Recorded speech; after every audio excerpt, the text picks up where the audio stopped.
सख्त सर्दी, ठुठुरती हुई ठंड, मौसम चाहे जैसा भी हो लेकिन हम औरतों ने घर के काम तो करने ही करने हैं।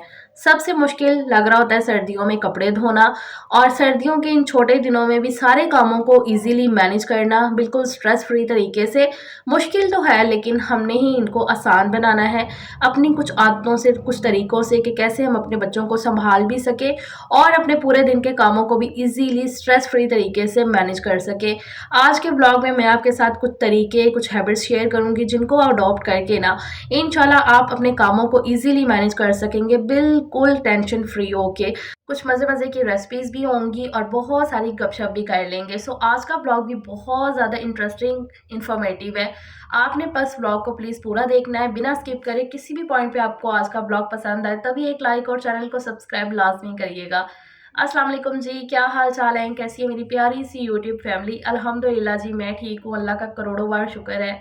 खैर जी, यहाँ से आज का ब्लॉग मैंने शुरू किया है। अभी सुबह के 9 सवा 9 का टाइम है और मैं आई हूँ छत पे। आज मुझे मशीन लगानी है, कपड़े धोने हैं। अब धूप निकले या ना निकले लेकिन जो काम करने वाले हैं वो तो फिर करने करने हैं। धुंध आपको अभी भी नज़र आ रही होगी, अच्छी खासी धुंध इससे पहले भी थी। मैं आई छत पे तब भी मैंने कहा लगाती हूँ, कोई 8 बजे का टाइम होगा और तब तो ऐसी धुंध थी ना कि ये दीवारें भी अच्छे से नज़र नहीं आ रही थी। फिर मैं नीचे चले गई। हस्बैंड अभी भी मना कर रहे थे आने के लिए कि रहने दो अभी और रुक जाओ, तो मैंने कहा नहीं, अगर और रुक गई ना तो फिर बहुत ज़्यादा लेट हो जाना है। तो जब इस तरह के काम करने वाली हो ना मशीन वगैरह लगाने के, तो बस फिर होता है कि ना टाइम से अपने कामों को शुरू कर लो, क्योंकि जब उठ जाओ ना तब ऐसी एनर्जी होती है ना, फिर कोई वो नहीं सर्दी गर्मी नज़र आ रही होती है, बस फिर कामों की तरफ ध्यान हो जाता है। और मेरी एक ही आदत है कि मैं कहती हूँ कि सर्दी भी है ना लेकिन कपड़े थोड़े थोड़े करके धुल जाए ना तो वो ज़्यादा बेहतर होता है, क्योंकि थोड़े भी हमने धोने हैं, ज़्यादा करके भी हमने धोने हैं, तो जब काम ज़्यादा हो जाता है ना तब बहुत ही ज़्यादा बर्डन वाली चीज़ हो जाती है, एक स्ट्रेस टेंशन सी हो जाती है। तो बेहतर ये है कि थोड़े थोड़े कामों को निपटा दिया जाए। तो यहाँ पर जी मैंने मशीन लगा दी, पानी वानी डाल के इसमें सरफ़ डाल दिया है और अपने पास मशीनें कर ली हैं ताकि मेरे लिए काफ़ी ईजी हो जाए। हस्बैंड को मैंने बिल्कुल नहीं आने दिया ऊपर, क्योंकि ज़यान के पास भी किसी ने बैठना था। अभी बच्चे सब सोए हुए हैं तो मैंने इसलिए इनको बोला कि आज आपने ज़रा थोड़ा सा लेट जाना है, मैं ऊपर से मशीन का काम जो है ना वो निपटा के आ जाती हूँ, तो आप यहीं पे बैठें।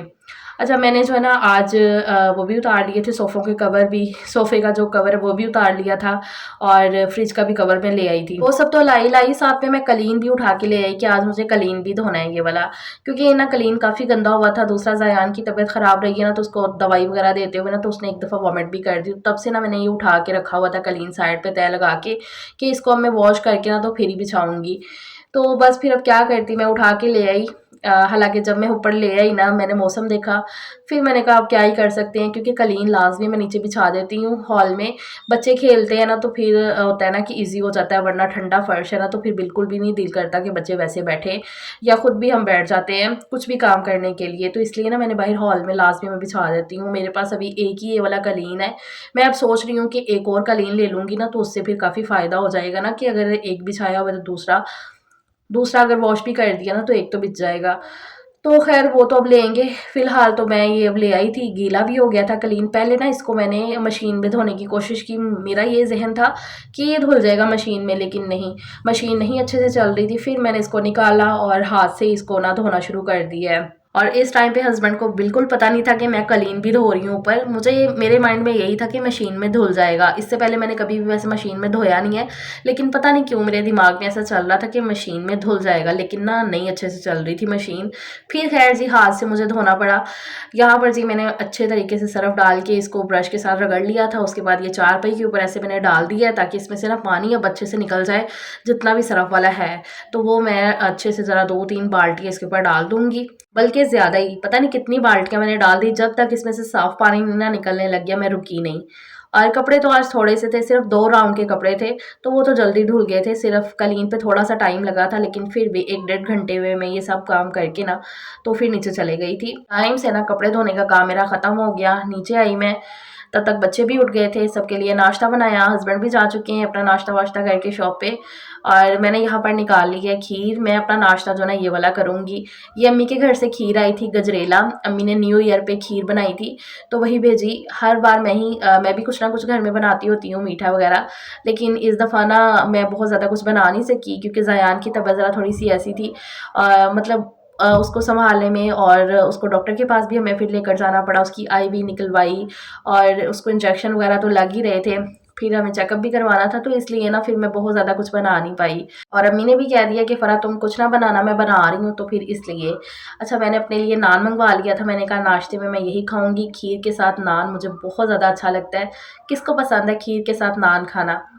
बड़ा ही यम्मी लगता है। अच्छा ख़ैर, वो नाश्ता हो गया था मेरा, और उसके बाद मैंने बच्चों को फ्रेश करवाना होता है नाश्ते के बाद, तो ज़यान को सॉक्स वगैरह पहना दी थी, फ्रेश करवा दिया। और हीटर जो है ना वो तो चलता ही रहता है। मतलब ये भी नहीं है कि 24 घंटे लगा रहता है हीटर, 24 घंटे लगा रहना वो भी सही नहीं होता, लेकिन ये है कि काफ़ी टाइम जो है ना चलता है। तो घर के सारे कामों से, नाश्ते से मैं फ्री हो गई थी।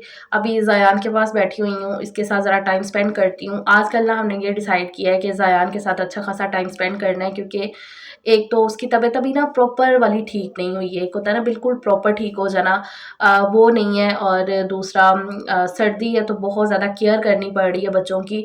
तो बस जितना हो सके ना, जितना हो सके अपने बच्चों की ज़्यादा से ज़्यादा केयर करें। इसलिए ना आजकल मेरे व्लॉग थोड़े से स्किप हो रहे हैं, बीच में थोड़ा सा लेट सवेर में आ रहे हैं, तो वो यही रीज़न है। और दूसरा, शादियाँ चल रही हैं, फैमिली में शादी सीज़न है। एक शादी तो हमने स्किप कर दी है, ज़यान की तबीयत ख़राब थी उन दिनों में, और दूसरी शादी बस आने वाली है 1-2 दिन में, और एक बहुत ही क्लोज़ शादी की तैयारियां भी चल रही हैं।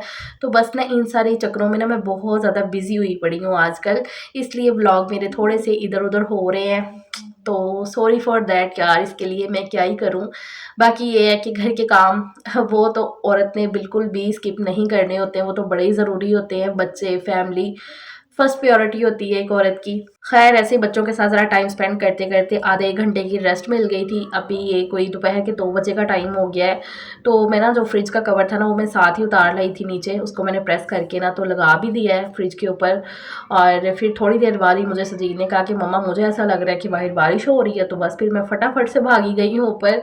तो बारिश हो रही थी, बहुत ही हल्की-फुल्की बारिश थी, लेकिन मैंने कहा कि नहीं बीफरा, इतनी जो मेहनत की है ना कपड़ों के ऊपर, ये कहीं ज़ाया ना हो जाए। तो फिर ना मैं कपड़े नीचे ही उतार के ले आई थी। मैंने कहा मैं इनको नीचे फैला देती हूँ। हाँ, कलीन मैं नहीं लेकर आई थी क्योंकि उसमें से तो अभी भी पानी निचड़ रहा था, तो मैंने कहा इसको लाने का कोई फ़ायदा ही नहीं है, वो मैं नहीं लाई थी। कपड़े तो ड्रायर किए हुए थे ना, तो ये फिर मैं उतार के ले आई थी। आते सारी फिर मैंने अपनी जर्सी भी चेंज की, क्योंकि वो भी हल्की फुल्की सी गीली हो गई थी कपड़ों को उतारते उतारते ना, तो वो भी मैंने आते सारी चेंज की है। अपना ख्याल भी लाजमी रखा करें फैमिली के साथ साथ, क्योंकि भाई एक औरत के बगैर घर घर नहीं होता है। और औरत बीमार होने से पहले ना एक माँ सबसे पहले अपने बच्चों के बारे में सोचती है कि नहीं भाई, अगर मेरी तबीयत ख़राब हो गई ना तो फिर बच्चों को अच्छे से मैनेज कौन करेगा, मेरी फैमिली को कौन अच्छे से देखेगा। तो इसलिए ना सबसे पहले जो है ना वो यही सोचती है। चलो इस सोच में ही ना अपना ख्याल रख लिया करें, ये सोच भी हो और वैसे भी अपना ख्याल रखना वो भी बड़ा ही ज़्यादा ज़रूरी है। क्योंकि हम औरतों के अंदर ना शादी के बाद वो वाली जान नहीं होती है। बच्चे जब हो जाते हैं तो फिर वैसी वाली एनर्जी नहीं रह जाती है, चाहे हम जितना मर्जी खा लें पी लें कुछ ना कुछ ऐसा कर लें, लेकिन फिर भी होता है। मैंने काफ़ी दफ़ा आपके साथ ये चीज़ शेयर की है कि शादी से पहले बहुत ही रेयर ऐसा होता था कि मैं ना जर्सी वगैरह पहनूं, बल्कि ना मैं जर्सी इतनी लाती ही नहीं थी क्योंकि मेरे से नहीं पहनी जाती थी, चाहे जितनी मर्जी सर्दी हो। और अब सॉक्स, टोपे और स्वेटर वगैरह वो तो उनके बगैर गुजारा ही नहीं है। खैर, मैंने खाने के लिए ना यहाँ पर निकाल लिए थे फ्रीज़र में से कोफ्ते। मैंने कहा आज इनका सालन बना लेती हूँ। जब भी ऐसे कपड़े वगैरह धोए हो ना, थोड़ा रूटीन से हट के काम किया हो, तो बस फिर उस दिन मेरा ये होता है कि मैं झटपट वाला खाना भी बना लूँ, क्योंकि ज़ाहिर सी बात है एनर्जी ना उतनी नहीं होती है अंदर, जो मर्ज़ी कर लो लेकिन फिर भी एनर्जी डाउन तो हुई होती है कपड़े वगैरह धोकर। और सर्दियों में ना थकावट भी जल्दी हो जाती है, तो इसलिए कोफ्ते फ्रीज़र में पड़े हुए थे, तो यही मैंने फटाफट से निकालने हैं। एक साइड पे मैंने फ्राई करने के लिए कोफ्ते रख दिए और दूसरी साइड पे इनका मसाला तैयार करने लग गई थी। मैंने कहा आलू और कोफ्ते का सालन बन जाएगा, बड़ी आसानी हो जाती। इस तरह से थोड़ी बहुत तैयारियां करके फ्रीज़र में रखी हो ना तो बड़ी सहूलत हो जाती है। पिछला ब्लॉग आपने नहीं देखा तो वो लाजमी देखना, उसमें मैंने एक पूरा वीकली मील प्लान करके तो फ्रीज़र में रखी थी ये सारी चीज़ें। तो इस तरह से करने से ना यकीन करें इतनी कोई सहूलत हो जाती है ना। लाजमी आप वो व्लॉग देखिएगा और ऐसी सारी आदतों को ना लाजमी अडॉप्ट किया करें। ये जो सारी चीज़ें होती हैं ना बहुत ज़्यादा आपको सहूलत देती हैं, सुकून देती हैं, और सच में जो आपकी जो स्ट्रेस होता है ना ज़िंदगी में वो ख़त्म हो जाता है। ये सारी तैयारियाँ थोड़ी सी पहले करके रख लो ना। देखो ज़िंदगी में क्या होना है, ये दूसरे पल का हमें बिल्कुल पता नहीं होता है। हालाँकि मैंने बताया है ना वो वाले ब्लॉग में भी, जिसमें मैंने ये सारा वीकली मील प्लान किया है कि मैं इस चक्कर में कह रही थी कि हमें ज़रा बाज़ार के चक्कर लगाने थे, तो इसलिए मैंने वो पूरा एक वीकली मील प्लान करके रखा था कि मैं अगर बाज़ार से आती हूँ तो ज़रा स्ट्रेस फ्री रहूँगी।